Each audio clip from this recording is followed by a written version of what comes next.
This is Harshida Vedpathak from Screen Graphia. Yes. Uh, Hi. I can't see. Hi, hi. And it's always been my pleasure to meet you because you have so much to talk about your work and otherwise also. You're a Yeah. very good talker. Thank you. Okay. चलो शुरुआत करते हैं फिर। जी। कश्मीर, आप छोरी में एक महत्वपूर्ण भूमिका निभा रहे हैं, तो थोड़ा सा डिटेल जानना चाहेंगे, क्या कुछ है आपकी भूमिका में? पुलिस अफसर की भूमिका है एक्चुअली। जो यहाँ ये निर्देशक है विशाल सूर्या, उनके साथ मैंने एक शो किया था 8 साल पहले। तो मैंने एक शो किया था एक्चुअली जो पैरानॉर्मल इन्वेस्टिगेशन पे ही आधारित था, और हम्म। उसमें भी मैं एक पुलिस ऑफिसर ही था। और उसके कुछ एपिसोड, महत्वपूर्ण एपिसोड विशाल ने डायरेक्ट किए थे। और जी। उसके बाद फिर उसने फिल्में बनाई, मतलब उसने लपा छपी करके एक मराठी फिल्म बनाई, फिर उसने छोरी बनाई हिंदी में।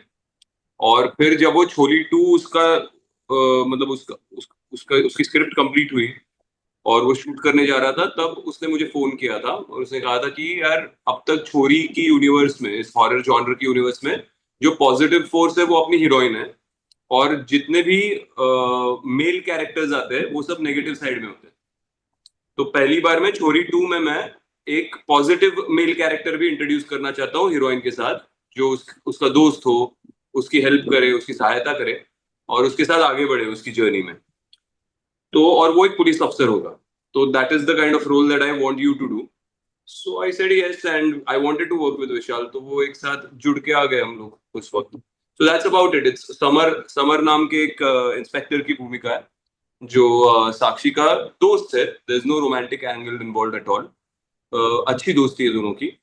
और साक्षी की बेटी जब गुम हो जाती है, किडनैप हो जाती है, अगवा हो जाती है, तो उसके बाद उसको ढूंढने का जो प्रयास है, उसमें समर उसका साथ देता है और उस पूरे हॉरर जॉनर में, यूनिवर्स में इन्वॉल्व हो जाता है।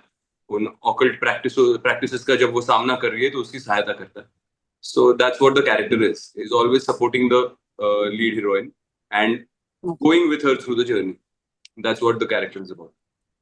ओके। पहली बार ही आप दो हीरोइनों के साथ में यहाँ पर काम कर रहे हैं, तो कैसा कुछ अनुभव रहा दोनों के? मतलब कैसा सेट पे कैसे वातावरण होता था, या तो किस तरह से इंटरेक्शन रहता था दोनों के साथ में आपका?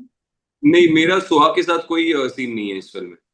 तो मैंने सुहा के साथ, मैंने प्रैक्टिकली एक ही हीरोइन के साथ काम किया है, वो है नुसरत। सो उसके साथ तो बहुत ही मजा आया मुझे काम करने में। She is a normal simple girl, very professional. Set पे आती है, अपनी लाइंस बोलती है और चाय पीती है, गप्पे लगाती है सेट के कैमरे, मतलब कैमरे के पीछे, मॉनिटर के पीछे, और उसके बाद घर चली जाती है। सेम मैं ही करता हूँ। हम प्रोफेशनल लोग हैं, हमें पैसे मिलते हैं, हम सेट पे आते हैं, काम करते हैं। उसके बीच में जो थोड़ा बहुत वक्त मिलता है उसमें एक दूसरे से अच्छे से बात कर लेते हैं, बस, और घर चले जाते हैं। इससे ज्यादा कुछ नहीं होता सेट पे। 12 घंटे में बहुत सारे, क्या है ना, हॉरर जॉनर में ना, आपको वो जो दुनिया खड़ी करनी है ना, उसमें बहुत ज्यादा वक्त लगता है। प्रोडक्शन डिजाइन हो, लाइटिंग हो, उस सब में। और उसके बाद आपको बहुत कम समय होता है अच्छे सीन्स शूट करने के लिए। आपको बहुत कम लिमिटेड टाइम में ये सब खड़ा होने के बाद, उस लिमिटेड टाइम में आपको बहुत इंटेंस सीन्स कुछ घंटों में शूट करके घर जाना है। तो पूरा फोकस जो है वो पूरे क्रू का हमेशा तब काम पे रहता है ज्यादातर, स्पेशली अगर हॉरर जॉनर हो तो। मतलब ये मैंने एक्सपीरियंस किया, मेरी पहली हॉरर फिल्म है। लेकिन मुझे ऐसा लगा कि उतना वक्त नहीं मिलता कि आप बाकी का कुछ बॉन्डिंग करो या गप्पे लगाओ या यहाँ वहां की बातें ज्यादा करो, क्योंकि आपके पास वक्त लिमिटेड टाइम में, आपको बहुत ज्यादा काम करना होता है और आप एक अलग दुनिया का हिस्सा बन चुके होते हैं। वो एक अलग यूनिवर्स है जो आपकी जो कल्पना है उसके परे है पूरी तरह से। तो we were very much focused on work throughout. और मैं तो डबल शिफ्ट्स में काम कर रहा था। मैं दिन में कोई और शो का शूटिंग चल रहा था मेरा फिल्म सिटी में, और रात को फिल्म सिटी में ही छोरी का शूटिंग चल रहा था। तो रात को मैं छोरी करता था और दिन में मैं दूसरा शो उसका शूटिंग करता था। सो इट वाज मोस्टली जाओ जाओ और अपने सीन पे फोकस करो, अपना काम अच्छे से निकालो उस दिन, और दूसरे दिन वापस दूसरे सेट पे जाके दूसरा काम करो। It was a marathon for me. अच्छा, कुछ एक साल पहले एक रिहर्सल होती थी, तो do you miss someday those kind of layout of the work? No, there is no. अभी मैं बाकी जो चीजें कर रहा हूँ उसमें हम लोग अभी भी रिहर्सल करते। डिपेंड्स ऑन आप किस तरीके की फिल्म बना रहे हो। ये जो फिल्म है, ये हॉरर यूनिवर्स में यूजुअली ना, जो भूमिकाएं होती हैं एक्टर्स की, उनके अलावा वो जो गांव है, वो जो सेट है, वो जो दुनिया है, उसका अपना एक कैरेक्टर है, और उस कैरेक्टर के हिसाब से और उस दुनिया के हिसाब से आप चल सकते हो। आप उसमें ज्यादा इम्प्रोवाइज करने जाओगे, ज्यादा यहाँ वहां की चीजें लाओगे, तो वो जो पूरी दुनिया बनाई है उसमें कंटेमिनेशन आएगा, वो कहीं पे कंटेमिनेट हो जाएगी, तो वो आप नहीं कर सकते। आप अगर कॉमेडी बना रहे हो, ह्यूमर बना रहे हो, तो उसमें इम्प्रोवाइजेशन के लिए बहुत स्कोप होता है। आप अगर कोई सोशल फिल्म बना रहे हो जो फैमिली ड्रामा है, तो उसमें जो रिलेशनशिप बेस्ड फिल्म है, जिसमें किरदारों के रिलेशनशिप पे फिल्म पूरी तरह से आधारित है, या रोमांटिक फिल्म है, लव स्टोरी है, तो उसमें दो किरदारों की रिलेशनशिप पे फिल्म बेस्ड है, तो वहां पे इम्प्रोवाइजेशन ज्यादा हो सकती है। हॉरर जॉनर में आप जब एक बनी बनाई दुनिया का हिस्सा बनने जा रहे हो, तो आपको उसके कायदे कानून के हिसाब से चलना पड़ता है, उस दुनिया के कायदे कानून के हिसाब से। आप ज्यादा फिर एज एन एक्टर इम्प्रोवाइज करना शुरू कर दोगे, तो वो दुनिया बर्बाद हो जाएगी पूरी तरह से। तो ये जॉनर की डिमांड है कि आप ज्यादा इम्प्रोवाइज ना करो, you stick to the rules of the world that has been created. And rehearsal की जहां तक बात है, तो हमने छोरी टू के वक्त भी हमने अबंडेंशिया के ऑफिस में हम सब एक्टर्स मिले थे, वहां पे स्क्रिप्ट राइटर थे, हमने पूरी रीडिंग की हमारे सीन्स की, और वहां पे हमारे जो निर्देशक थे, उन्होंने जो कोई भी सूचनाएं करनी थी वो वहां पे सेट पे जाने से पहले ऑफिस में कर चुके थे। हमारे लुक टेस्ट हुए थे, हमारे कॉस्ट्यूम ट्रायल्स हुए थे, फोटो शूट्स हुए थे एक साथ। तो उस दुनिया में कदम रखने से पहले हम ऑफिस में जानते थे कि हम कहाँ जा रहे हैं, क्या करने वाले हैं, और उस तरीके की रिहर्सल हो चुकी थी पहले। ऐसा कहा जाता है कि फिल्म हिस्ट्री में कि एक इंटेंस लव स्टोरी के बाद में श्योर शॉट सक्सेस पाने वाला जो एक कोई श्रेणी है फिल्म की, वो है सस्पेंस और हॉरर। आप भी बहुत सारी फिल्में देखते हैं, आपका कहना क्या है इस बारे में? मुझे लगता है हॉरर जॉनर बहुत कम एक्सप्लोर किया गया है इंडिया में, हमारे देश में, भारत में, आज तक जितना वो परदेश में हुआ है। मतलब इंग्लिश फिल्मों में, या किसी और मतलब फ्रेंच हो, स्पेनिश हो, इटालियन फिल्में हो, वहां पे जितना वो ज्यादा पैमाने पे एक्सप्लोर किया है, उतना ज्यादा इंडिया में नहीं हुआ है। अभी अभी शुरू हुआ है, लेकिन लोगों को हमेशा हॉरर जॉनर पसंद आता है। आप इस साल की फिल्में अगर उठाकर देखो, तो ज्यादातर हॉरर यूनिवर्स की फिल्मों को सबसे ज्यादा अच्छा रिसेप्शन मिला है। भले ही शैतान हो, स्त्री टू हो, मुंजिया हो, और अब छोरी टू आ रही है अमेजोन पे। तो यू नो इट एक एक चीज जो आप, जिसके बारे में आपने बचपन से कहानियां सुनी है, उस दुनिया की, जो आपके इर्द गिर्द आपको कहीं दिखाई नहीं देती, जो थोड़ी सी डरावनी भी है, और उसमें ढेर सारा रोमांच भरा पड़ा है, तो ऐसी चीज इंसान हमेशा देखेगा, उसको हमेशा क्यूरियोसिटी होगी, तो हॉरर वर्क्स। सिर्फ अब यहां से लेकर आगे, I think there should be more serious horror cinema that needs to be attempted in India as well, जो होगा। I think there are directors coming up and producers willing to do and explore this genre, I feel so. And though audience is also accepting it, they love to watch it. Listen, बिल्कुल 240 देशों में कश्मीर महाजनी पहुंचेंगे छोरी के through, कैसा लग रहा है? अच्छा लग रहा है, इट फील्स नाइस। चोरी टू के थ्रू, या आई थिंक मैं इन टर्म्स में मैंने सोचना छोड़ दिया है अभी। जैसे मैं जब भी खतरों के खिलाड़ी के लिए गया था पिछले साल, तब भी मुझे सब लोग बोल रहे थे तुम इतने सारे देशों में पॉपुलर हो जाओगे। फिर मैंने इमली सीरियल की थी, तब भी मुझे सबने बोला तुम इतने सारे देशों में दिख रहे हो एक साथ। तो मेरे लिए कुछ बदला नहीं है, मैं वही घर है मेरा, मेरा वही बेटा है, मेरी बीवी है, मेरी माँ है, मैं शूटिंग करके यहीं पे आता हूँ। मुझे खुशी है कि ज्यादा से ज्यादा देशों में मेरे काम को देखा जाता है, वहां तक पहुंचता है, और छोटी टू के द्वारा भी वो होगा। तो आई am happy about it, extremely happy about it. But that is not the parameter that I think in, कि ये होने वाला है, ये मतलब वो पहले भी हो चुका है, और अब भी होगा, और आगे चलकर भी होगा, ऐसी ही आशा रखता हूँ। पर उसका मेरी लाइफ को वो कहीं से भी अफेक्ट नहीं करता। मैं आपको एक शहर में दिखूं, एक देश में दिखूं, या 10 देशों में दिखूं, या 200 देशों में दिखूं, मैं फिर भी सेट पे वहीं पे जा रहा हूँ, वहीं पे काम कर रहा हूँ, और वापस वही घर में आ रहा हूँ, और वही परिवार के साथ रह रहा हूँ, और हंसी खुशी पूरे आनंद के साथ रह रहा हूँ। तो yeah for us we don't think in that, at least I don't think in those parameters, कि अरे ये फिल्म की वजह से या ये प्रोजेक्ट की वजह से मैं यहाँ से यहाँ पहुंचूंगा, या वहां से वहां पहुंचूंगा। ये सारी इनटेंजिबल चीजें हैं, ये टेंजिबल नहीं है, ये सिर्फ ऑन पेपर और ऑन डिजिटल दिखता है आपको, कि आप यहाँ पहुंचे और वहां पहुंचे। आपकी जिंदगी में आप टेंजिबल चीजों के बारे में बात करो, तो आप वहीं पे हो ना। आपको बस आगे चल के और कुछ और नया काम करने का मौका मिल रहा है, तो आप वो ढूंढ रहे हो, और बाकी आपका परिवार, आपका जो वर्ल्ड है, आपकी जो दुनिया है, वो वही है. So I am happy and satisfied in that, and I am happy that films are reaching out. एक तो ओटीटी की वजह से हर कोई फिल्म पहुंचती है पूरी दुनिया में, which is a very like in maximum number of countries you reach out.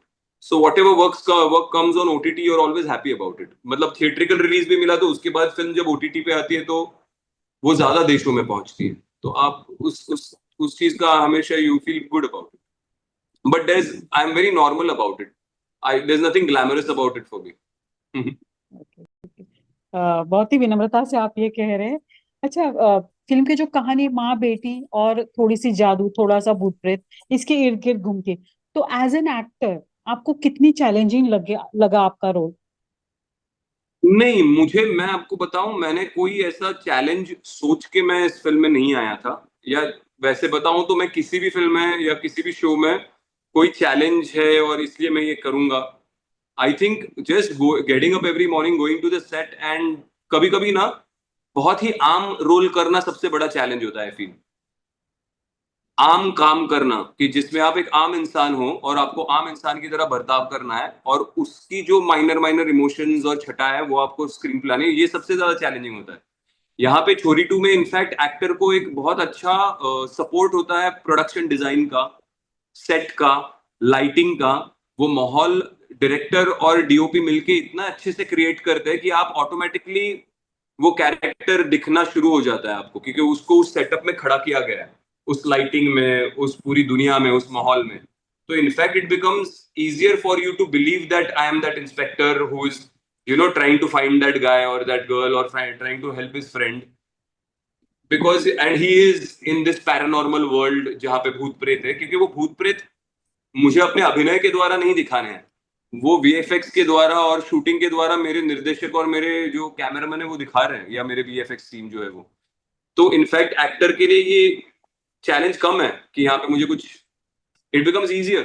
So then the only thing that you have to believe, like when I was playing Inspector Summer in Chori 2, the only thing was कि यार तुम ना शांत रहो और बहुत ज्यादा ईमानदार रहो, जितना रोल है वो उसको ईमानदारी से करो, कि भैया मैं एक इंस्पेक्टर हूँ, मेरी एक दोस्त है, उसकी बेटी खो गई है, और मुझे अपनी अपनी पुलिस की स्किल्स से और अपने क्लाउड से जितनी उसकी मदद कर सकता हूँ मैं, उतनी मुझे मदद करनी है, और मुझे किसी भी तरह से इस बात का ख्याल रखना है कि उस बच्ची को और उसकी माँ को कुछ ना हो.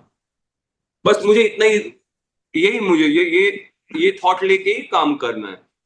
कोई और अलग चैलेंज या कुछ और अलग चीज करने की कोशिश अगर करूंगा तो फंस जाऊंगा, तो वो कुछ अजीब ही लगने लगेगा, क्या कर रहा है ये कुछ. तो किसी को इम्प्रेस करने के लिए ऑडियंस को या डायरेक्टर को या अपने को आर्टिस्ट को कुछ अलग हटके करने की कोशिश करना, I feel is not a very good thing to do as an actor.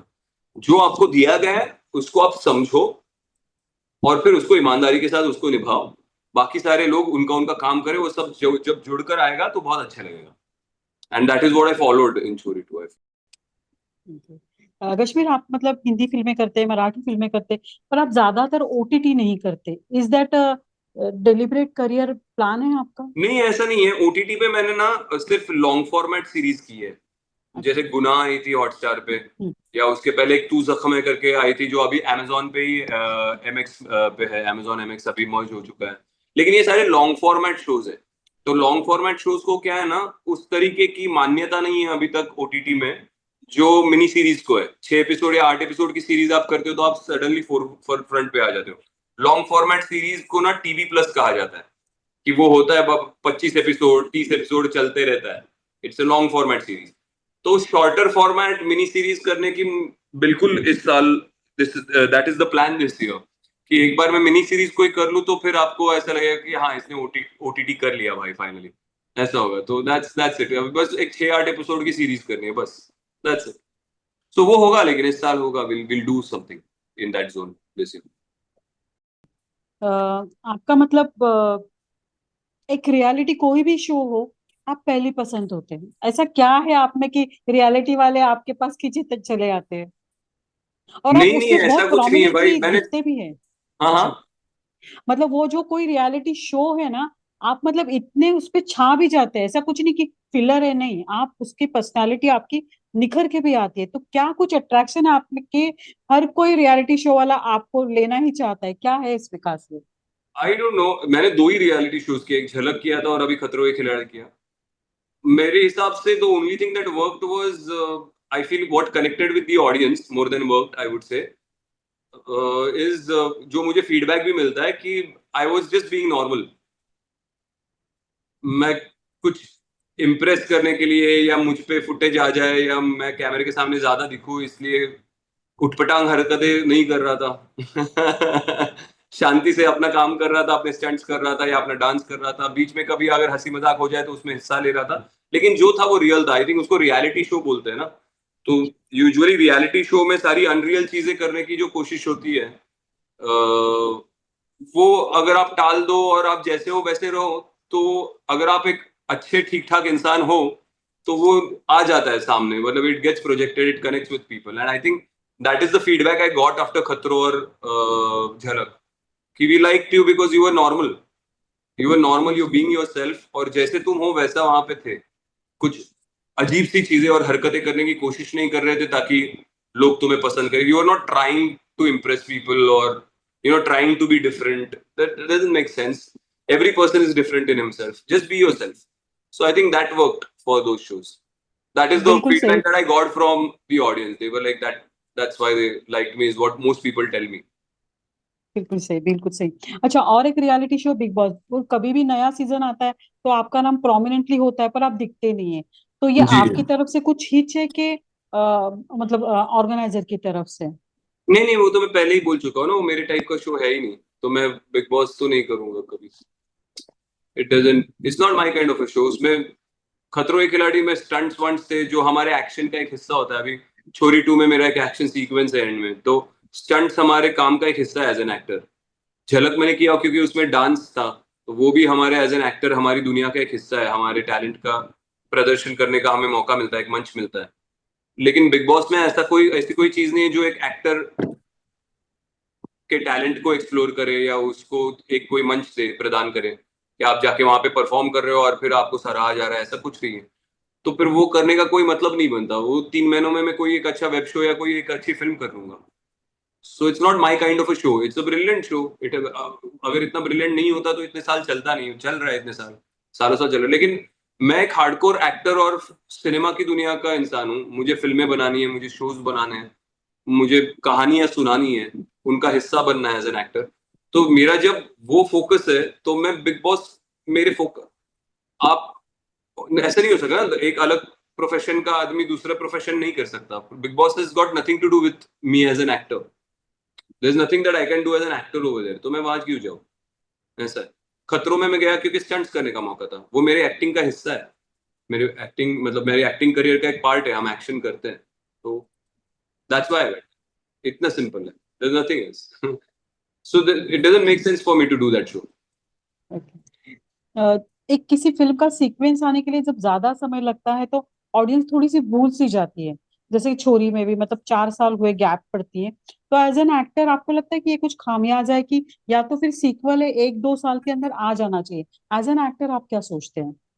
Ideally अगर सीक्वल 1-2 साल के अंदर आ जाए तो अच्छा ही है किसी भी फिल्म के लिए, तो ये मैं डिनाई नहीं करूंगा। लेकिन द गुड पार्ट इज कि छोरी 2 is coming on Amazon and छोरी 1 इज देयर ऑन Amazon। तो 2 घंटे की पिक्चर है छोरी, और तब लोगों को काफी पसंद आई थी। तो अगर आप अभी छोरी 2 देखने वाले हो तो एक चीज है कि सीक्वल भले ही है, लेकिन सीक्वल की जो कहानी है उसका छोरी 1 से कोई लेना देना नहीं है। मतलब छोरी 1 के जो 2 कैरेक्टर्स है, नुसरत और उसकी बच्ची, वो सिर्फ कैरी फॉरवर्ड हुए और एक नया एक नई कहानी शुरू होती है वहां से आगे, नए किरदारों के साथ। तो इट वोंट, अगर आपने छोरी देखा नहीं है या आप चाहते हो कि मैं पहला वाला नहीं देखूंगा, मैं सिर्फ दूसरा वाला देखूंगा, तो आप कुछ, ऐसा नहीं है कि अरे आपको कुछ समझ में नहीं आया, आपने पहला वाला देखा नहीं था, दूसरे में आपको कुछ लूज एंड्स मिले, ऐसा नहीं है। आप दूसरी फिल्म भी एक इंडिपेंडेंट फिल्म की तरह एंजॉय कर सकते हो। और अगर आप देखना चाहते हो तो Amazon पे ही है ना छोरी 1, देख लो एक बार फिर से। 4 साल हो गए तो एक बार फिर से छोरी 1 देख लो और फिर छोरी 2 ओपन अप कर दो, बिंज करो एक के बाद एक बड़ी सीरीज देखी ऐसे सोचो बस, और कुछ नहीं। So that's the good part of OTT. पहले के जमाने में क्या हुआ करता था, आप सीक्वल बना रहे हो तब जब ओटीटी नहीं था, तो पहली वाली पिक्चर थिएटर में देखने के बाद 4 साल के बाद दूसरी आएगी तो लोग पहली वाली कब रीरन करने का मौका नहीं होता था लोगों के पास। अब तो Amazon पे जाओ, पहली वाली देख लो, उसके बाद दूसरी वाली खोल दो। It's as simple as that. So I don't think वो किसी तरह से अफेक्ट करेगा। हाँ, लेकिन अगर 1-2 साल के अंदर आती है तो और भी अच्छा है, वो तो है ही। एज ए दर्शक आप किस किस्म की फिल्म देखना पसंद करते हैं? एज ए नहीं, मैं बहुत डाइवर्स फिल्में देखता हूँ। मैं हर कोई भी अच्छी film, I am not genre specific. I watch very different different kind of film, every genre. But I feel, अभी छोरी 2 का हम लोग प्रमोशन कर रहे हैं इसलिए बोल रहा हूँ ऐसे नहीं, बट आई स्टिल फील कि भारत देश में, इंडिया में अभी तक हॉरर जॉनर उतना एक्सप्लोर नहीं हुआ है उतने बड़े पैमाने पे जितना विदेशों में हुआ है। सो इट्स अबाउट टाइम कि हम लोग अभी ज्यादा सीरियस हॉरर फिल्में करें, क्योंकि वो ये जॉनर बहुत लोगों को पसंद है, वो सराहते हैं इसको। जी। तो और अच्छा है, लोग इंटरेस्टेड होते हैं देखने में। तो और विशाल फुरिया जैसे डायरेक्टर्स या जो कोई भी हॉरर यूनिवर्स में काम कर रहे हैं, शैतान नाम की एक फिल्म आई थी इससे पहले जो सीरियस हॉरर फिल्म थी, वो भी अच्छी चली, बहुत अच्छी चली इनफैक्ट। तो ऐसी फिल्में और बननी चाहिए आई फील। उसका उसका वॉल्यूम बहुत कम है अभी इंडिया में, वो बढ़ना चाहिए क्योंकि उसके लिए मार्केट है, लोग देखते हैं बैठ के हॉरर, एंजॉय करते हैं। छोरी 2 के बाद में आप क्या कर रहे हैं, क्या आ रहा है आपका? I will be producing a film this year, जिसकी शूटिंग मई एंड से शुरू हो जाएगी। तो अभी हम लोग प्री प्रोडक्शन में हैं। तो अभी आपसे बात करने से 1 घंटा पहले मैं स्क्रिप्ट पे ही काम कर रहा था। ओके। अब हम मई एंड में, मई के अंत में हम लोग उसकी शूटिंग चालू करेंगे, और इस ओके। दिवाली के आसपास वगैरह इसको बाहर लाएंगे। और एक हिंदी वेब शो करूंगा मैं, जैसे आपकी जो एक छोटी सी शिकायत थी कि आप वेब में क्यों नहीं दिख रहे, तो हम लोग 6 से 8 एपिसोड की एक अच्छी बड़ी मिनी सीरीज करेंगे इस साल हिंदी में, फॉर वेब। सो वो एक होगा, और एक मेरी मराठी फिल्म थिएट्रिकल रिलीज के लिए आ जाएगी। That's it. Okay, you will be acting in that Marathi film also? Yes yes, क्यों नहीं यार, ओके। फ्री में घर का एक्टर है, क्यों ही बाहर के एक्टर को पैसे देके लाऊं। ओके। ओके। कश्मीर, मतलब इस साल आपके फैन बहुत खुश होने वाले हैं कि एक मराठी फिल्म और एक लंबी सी वेब सीरीज आने वाले। तो आपका जो मराठी, हिंदी और अदरवाइज आपका जो फैन फॉलोइंग है, बहुत ही मतलब खुश होने वाले। मैं उसके लिए अश्योरेंस दे रही हूँ। और छोरी 2 तो आपके साथ में रिझाने वाली है ही फिल्म। तो स्क्रीन ग्राफिया की तरफ से आपको ढेर सारी शुभकामनाएं। और ऐसे ही आप अच्छा काम करते रहो, हम ऐसे ही मिलते रहे। जी बहुत बहुत धन्यवाद, थैंक यू। Thank you.